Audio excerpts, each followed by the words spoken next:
Oi, gente, tudo bem? Eu postei meu primeiro livro, né? Oi, gente, tudo bem? Eu postei meu primeiro vídeo falando que eu ia começar esse canal pra falar um pouco das minhas leituras. E agora eu vou postar o meu primeiro vídeo falando realmente de uma leitura. Uma das minhas leituras de janeiro, que foi esse livro aqui do Federer, do Christopher Clarey. Eu não sei como pronuncia esse sobrenome dele. Ele é um jornalista esportivo e ele escreveu essa biografia do Federer durante a pandemia e publicou a gente tá em 2023, né? Ele publicou em 2021. Ele publicou em 2021 e eu li ela agora nesse mês de janeiro.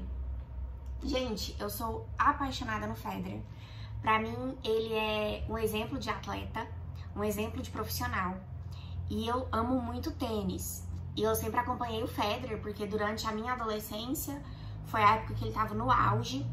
Pra quem não conhece, Federer é um tenista, um dos maiores tenistas da história, que ganhou mais títulos, que ficou em primeiro no ranking muito tempo. Então, eu sempre acompanhei muito tênis e eu acompanho muito ele. Agora ele aposentou, mas eu ainda sigo ele nas redes sociais, eu gosto de acompanhar o que ele faz, porque eu realmente acho ele um exemplo de atleta, um exemplo de pessoa. E esse Christopher Clarey, eu não sei como pronuncia o sobrenome dele, que é o autor do livro, ele é um jornalista esportivo muito renomado e ele talvez tenha sido a pessoa que mais entrevistou o Federer ao longo de toda a carreira dele, o que torna muito rica essa biografia. E ele escreveu durante a pandemia e publicou em 2021.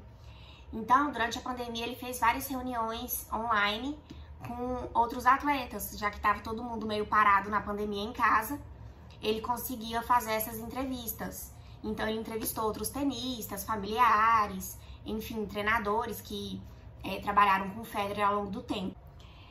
Sobre o livro, eu amei, eu simplesmente amei a biografia dele. Quando eu vi, eu não pensei duas vezes em comprar, quando eu vi o livro na livraria. Mas eu não acho que é um livro para todo mundo, porque quem não entende de tênis, tem muitas partes que o autor, ele descreve algum jogo decisivo, algum momento muito importante. Então ele vai usar alguns termos muito técnicos e ele não vai explicar o que são esses termos, porque ele entende que se você tá lendo uma biografia de um tenista, você vai já entender esses termos.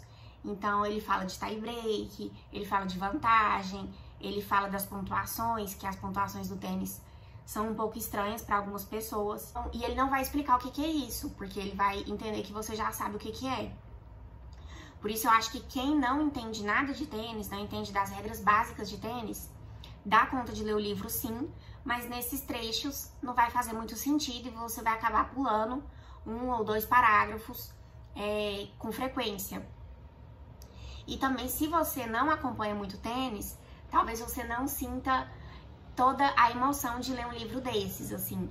Eu, quando comecei a ler, todo mundo sabe que os grandes rivais do Federer, aí, ao longo da carreira dele, foram o Nadal e o Djokovic. E eu fiquei muito ansiosa esperando o momento que o Nadal ia aparecer no livro.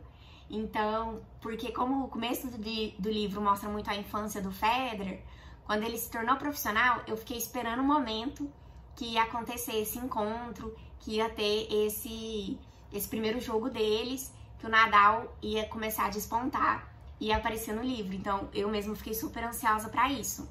Se você não entende de tênis, não gosta de tênis, você talvez não vá ficar tão ansioso, não vá se impressionar tanto com o que tá sendo falado. Então, é por isso que eu acho que esse livro não é pra todo mundo. Se você é fã de tênis, eu acho que essa leitura é obrigatória. Eu sou suspeita pra falar porque eu realmente amo muito o Federer. Eu acompanho ele há muitos anos, então eu fiquei muito emocionada em alguns trechos do livro, com algumas derrotas, com algumas vitórias, quando ele conquistava alguma coisa. Só de ler isso já me deixou muito emocionada. O autor, não tem nem o que falar dele, porque, como eu disse, ele realmente fez a pesquisa dele, ele entrevistou muita gente, e isso torna uma biografia muito rica. Tem algumas biografias que a gente lê que não tem tantos detalhes, então acaba tendo muito mais suposições do autor, de boatos que tem, e não de provas em si, de algo concreto. E aqui não, ele realmente entrevistou as pessoas que participaram da carreira do Federer ao longo de toda a vida dele. Então, é uma biografia realmente muito rica. Eu super recomendo, mas se você não é fã de tênis, eu acho que não é o livro pra você. Não é a biografia pra você. Tem outras biografias de outras pessoas que faz muito mais sentido ler, que não tem tantos termos técnicos. E essa aqui, eu acho que é realmente pra quem é fã de tênis. Eu recomendo muito, muito, muito, muito. Eu amei essa leitura. Então, é isso. Foi um dos meus primeiros livros de janeiro esse ano. E já ficou na minha lista dos melhores livros do ano, eu acho. A gente ainda tá em março, mas eu acho que poucos livros vão superar esse, porque eu realmente sou muito fã de tênis e muito fã do Federer. Então eu super recomendo esse livro. E é isso. Depois eu vou gravar mais vídeos falando das minhas próximas leituras. Se você gostou desse vídeo, se você quer saber mais sobre o livro, o que vocês acham que eu devia falar num vídeo assim, falando de alguma leitura, se eu devia falar algo específico ou não, me conta nos comentários. Curta, me siga, compartilhe. E é isso. Semana que vem eu posto uma outra leitura minha. Tchau, tchau!